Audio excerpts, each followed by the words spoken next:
या मालिकेच्या उद्याच्या जबरदस्त भागामध्ये आपण ज्या क्षणाची वाट पाहतोय, फायनली हा क्षण मालिकेमध्ये आलेला आहे. हो, स्वप्नात नाही तर सत्यात. सत्यात हा क्षण मालिकेमध्ये आलेला आहे. कारण कारण या सगळ्यामध्ये आता मालिका खूप रंजक वळणावरती आली. प्रियाने प्रतिमाला मारण्याचा केलेला प्रयत्न हा पाहिलेला आहे. तो म्हणजे स्वतः स्वतः आता इकडे अश्विनने आणि सायलीच्या पाठोपाठ येणारा अश्विन ज्यावेळेला हे सगळं पाहतो, आत्तापर्यंत प्रियाची पाठराखण करणारा अश्विन कानाखाली सटकन वाजवत तिला आता घराबाहेर काढत आहे. काय घडलंय, कसं घडलंय, रविराज त्यावेळेला येताच काय झालंय पाहू. आता अर्जुनच्या हाती चुकीचा फोटो लावलेला आहे. ज्या वेळेला अर्जुनच्या हाती चुकीचा फोटो आता नागराज आणि महिपतने केलाय, पण नागराज महिपतची यामध्ये चाल आहे. तो फोटो घेऊन ज्या वेळेला पोलिसांकडे अर्जुन आलेला आहे आणि या मुलीचे आई वडील शोधायचे आहेत. आता ऍक्च्युली जो फोटो लावलेला आहे तो फोटो एका वेगळ्याच मुलीचा आहे. तिचे आई वडील आहेत, म्हणजे ते काही फक्त अनाथ आश्रमांची शाळा नाहीये. तिथे नॉर्मल नॉर्मल लोक सुद्धा आता हे करतात, शिकतात. आणि ज्या वेळेला नॉर्मल लोक तिकडे शिकत असतात आणि त्याच वेळेला एका चांगल्या मुलीच्या घरचा तो फोटो आहे. ज्या वेळेला एका मुलीच्या चांगल्या मुलीच्या घरचा फोटो सायलीचा म्हणून आता असतो, त्यावेळेला पोलीस तो शोध घेऊन अर्जुनला सांगायला येतात, तुमची काहीतरी मिसप्लेस झालेला आहे, काहीतरी गडबड झाली. अर्जुन म्हणतो, का असं का, तुम्हाला या मुलीचे आई वडील नाही का भेटले? यावरती ते म्हणायला लागतात, हो, या मुलीचे आई वडील पण भेटले आणि ही मुलगी पण भेटली. अर्जुन म्हणतो, म्हणजे म्हणजे मला नाही कळालं. यावरती मग आता लगेचच इकडे सांगायला लागतात पोलीस, की खरं सांगायचं तर आता ही मुलगी वेगळी आहे, ही तुमची सायली नाहीच आहे. अर्जुन म्हणतो, कसं? सायलीच्या ऍडमिशन फॉर्म वरती मी आता बघून आलेलो आहे की ही तीच मुलगी आहे.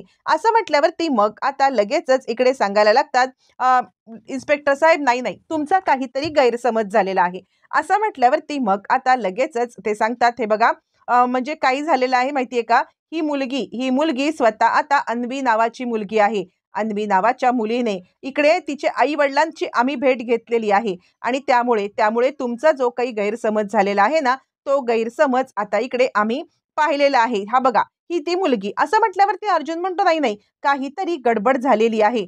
म्हणजे काही झालं तरी ही तुमची मुळातच नाही आहे, हे कळतंय का तुम्हाला? असं म्हटल्यावरती मग आता लगेचच सांगायला लागते, म्हणजे पोलीस सांगायला लागतात, ही तुमची बायको नाही आहे, ही वेगळीच बाई आहे. असं म्हटल्यावरती मग आता लगेचच तो म्हणतो, काय काय बोलताय तुम्ही, काहीतरी गडबड होते. यावरती मग आता सांगायला लागतं, पोलीस, की नाही नाही, तुमचं काहीतरी मिसअंडरस्टँडिंग होत आहे. काही झालं तरी सुद्धा या गोष्टी नाहीयेत.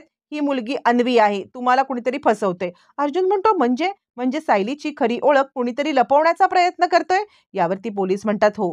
यावरती पोलीस म्हणतात, ज्या वेळेला तुम्ही शाळेमध्ये गेला असाल ना, त्यावेळेला शाळेमध्ये गेलेले असताना तुम्हाला आता कुणीतरी पाहिलंय आणि कुणीतरी असा विचार करतंय की आता म्हणजे तुम्ही तुम्ही या खऱ्या ओळखीपर्यंत पोहोचू नये आणि त्याच कारणासाठी हे सगळं घडतंय. असं म्हटल्यावरती मग आता अर्जुन विचार करतो, सायलीची खरी ओळख लपवून कुणाला हे मिळणार आहे? आणि याच्यात तर मुळातच प्रियाचाच हात असू शकतो.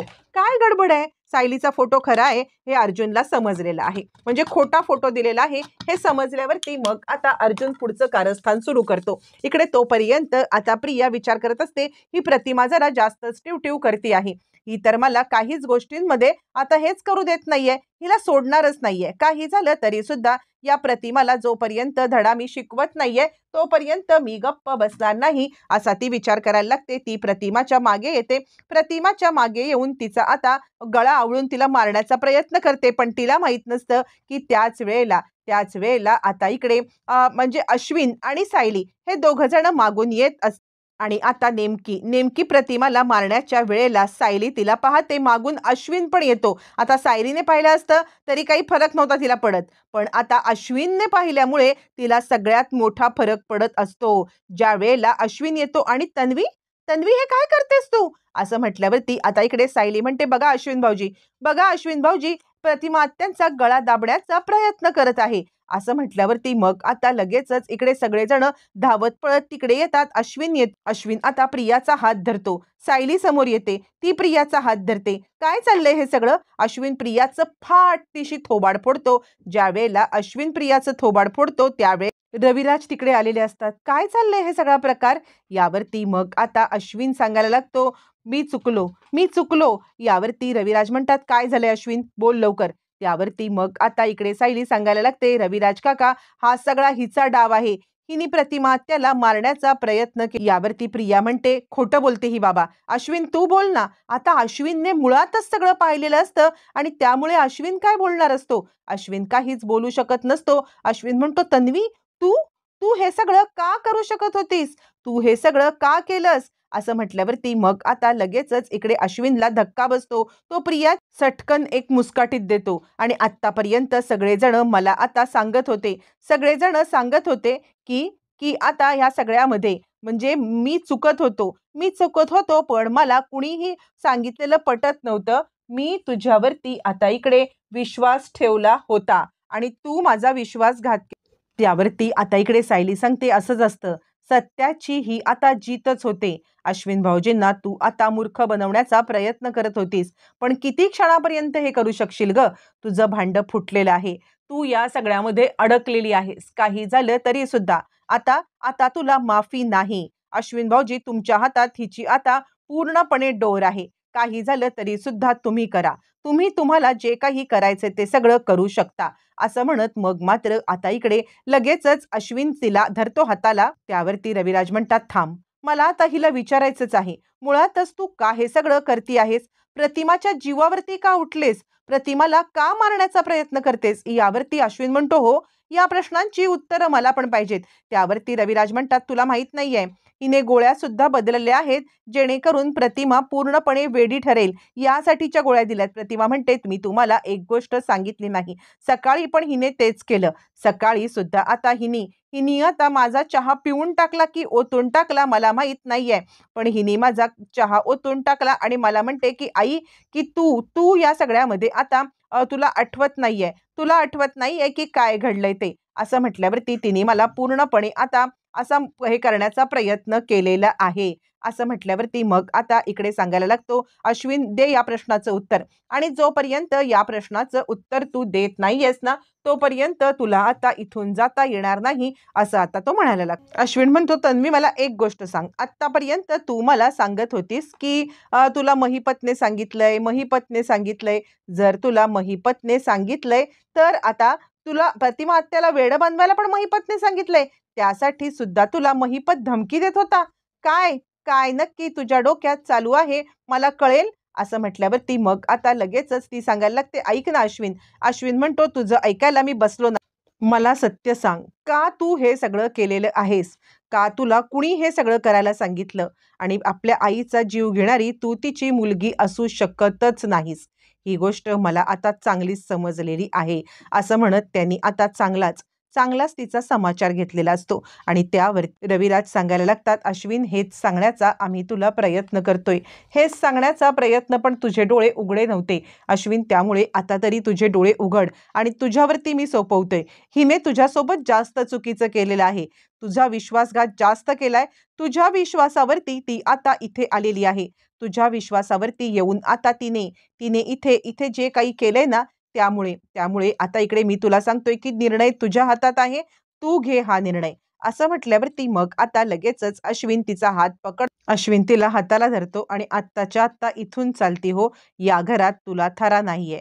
काही झालं तरी सुद्धा पुन्हा एकदा या घरात पाऊल टाकण्याचा प्रयत्न केलास तर गाठ माझ्याशी आहे. असं म्हणत तो तिला हाताला धरून आता हकलवून बाहेर काढतो. ज्या वेळेला हाताला धरून बाहेर काढतो त्यावेळेला तो सांगतो की पुन्हा या घरामध्ये येण्याचा प्रयत्न करू नकोस. असं म्हण, पुन्हा या घरात तुला प्रवेश नाही. तिला हकलवून लावतो. अश्विनच्या आता पाया पडायला ती लागते आणि अश्विन, असं करू नको, ऐक अश्विन, असं करू नको, असं म्हणत ती आता त्याला थांबवण्याचा प्रयत्न करते. पण त्यावेळेला अश्विनने पक्का निर्णय घेतलेला असतो. काही झालं तरी सुद्धा आता या वेळेला कुणाचंच काही ऐकायचं नाही. ही गोष्ट अश्विनने आता इकडे हक्कलपट्टी केल्यावरती तो आता सायलीच्या समोर आणि तो सायलीच्या इथे माफी मागतोय. मला इतक्या जणांनी सांगण्याचा प्रयत्न केला, पण मी मात्र कुणाचंच काही ऐकलं नाही. खरंच, खरंच माझं आता मात्र खूप मोठं प्रॉब्लेम झालाय. मी खूप चुकलो. सायली म्हणते, तुम्ही स्वतःचं आयुष्य बरबाद करून घेतलंत. हिच्या नादाला लागून आता तुम्ही तुम्ही बरबाद झालात. एक गोष्ट लक्षात ठेवा, काही झालं तरी ही प्रियाला मी 20-22 वर्ष ओळखती आहे. तुम्ही तुम्ही आता या सगळ्यामध्ये स्वतः आता लक्ष घाला आणि हिला शिक्षा होऊन परत जेलमध्ये पाठवा. हे इकडे एक प्रकार चालू असताना अर्जुनच्या समोर जे सत्य आलेलं असतं ते घेऊन अर्जुन येतो. अश्विन रविराजांची पण माफी मागतो. मी तुमचा सुद्धा गुन्हेगार आहे.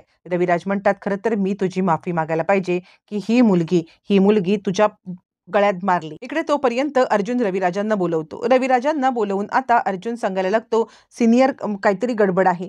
सायलीची आयडेंटिटी कोणीतरी आता पळवण्याचा प्रयत्न केलेला आहे. असं म्हटल्यावरती मग आता तो सांगायला लागतो, काय काय हे नक्की घडलंय? यावरती मग अर्जुन घडलेला प्रकार सगळा सांगतो. ज्या वेळेला अर्जुन आता घडलेला सगळा प्रकार सांगतो त्यावेळेला रविराज म्हणायला लागतात, एक मिनिट, तुला माहितीये का घरात काय घडलं?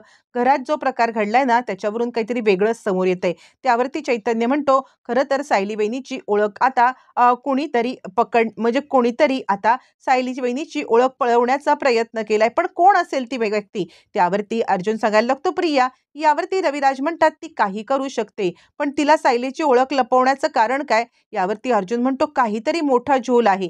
यावरती रविराज म्हणतात, तुला जी काही मदत हवी आहे ती सगळी मदत करायला मी तयार आहे. तू फक्त बोल, काय करायचं आहे? असं म्हटल्यावरती अर्जुन सांगतो, सिनियर, तू मला एवढीच मदत कर, मुळातच तिच्या रूममध्ये काही ज्या गोष्टी असतील त्या देण्याचा प्रयत्न कर. रविराज सांगतात, अरे तिच्या रूममध्ये काहीच नाहीये. यावरती अर्जुन म्हणतो, मला एक गोष्ट सांग, म्हणजे आता आश्रमामध्ये एक रजिस्टर आहे, त्याच्यामध्ये नोंद केलेली आहे आणि ती म्हणजे त्यांच्या खुणांची.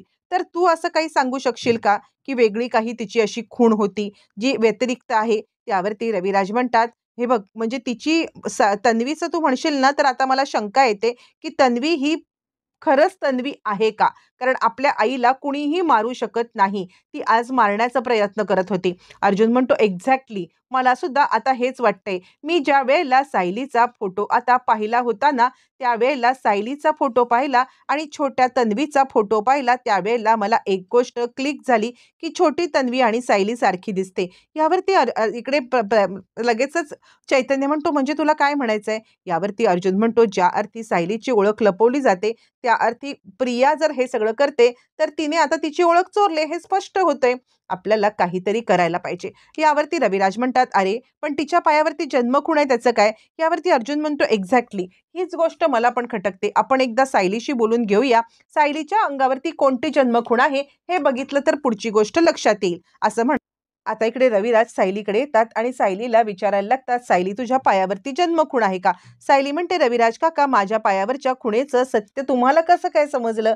यावरती मग आता रविराज सांगायला लागतात, तू आहे की नाही सांग.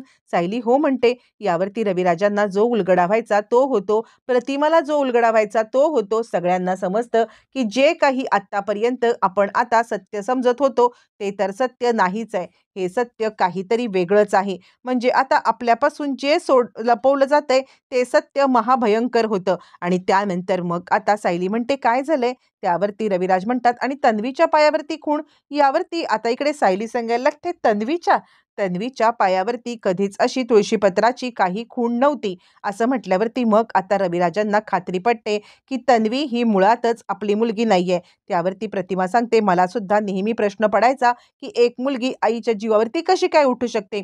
आणि फायनली आता इकडे गोष्टी क्लिअर झालेल्या आहेत की सायली खरी तन्वी नाही तर म्हणजे प्रिया खरी तन्वी नाही तर सायली आहे. पण रविराज ताक सुद्धा फुंकून पिल्याप्रमाणे आता DNA टेस्ट करायला गुपचूप निघालेले आहेत. DNA टेस्ट पॉझिटिव्ह आल्यावरती रविराज काय ऍक्शन घेणार पाहणं फारच रंजक ठरणार.